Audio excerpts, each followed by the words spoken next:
Syadaralun, pembicaraan Ukraina dan Rusia yang bertujuan untuk mengakhiri pertempuran telah berakhir tanpa kesepakatan, Senin 28 Februari 2022. Penasihat utama Presiden Ukraina Volodymyr Zelensky, Mikhailo Podolyak, mengatakan bahwa pembicaraan difokuskan pada kemungkinan gencatan senjata. Namun pertempuran berikutnya akan berlangsung dalam beberapa hari mendatang di perbatasan Polandia-Belarusia. Setelah pembicaraan awal antara Rusia dan Ukraina berakhir tanpa hasil, kedua delegasi kembali dari lokasi perundingan di Belarus ke ibu kota mereka untuk berkonsultasi. Menurut seorang anggota delegasi Ukraina, Mikhailo Podolyak, Kiev sedang mengupayakan gencatan senjata di Ukraina dan mengakhiri permusuhan.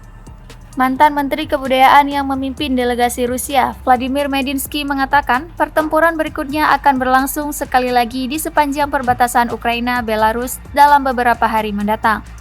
Sebelumnya, Ukraina dan Rusia telah sepakat untuk mengadakan pembicaraan di sebuah tempat dekat perbatasan Belarusia. Pembicaraan itu yang pertama sejak Rusia melancarkan invasi skala penuh ke Ukraina pekan lalu. Pertempuran diadakan tanpa prasyarat dan merupakan hasil dari panggilan telepon antara Presiden Volodymyr Zelensky dan mitranya dari Belarusia.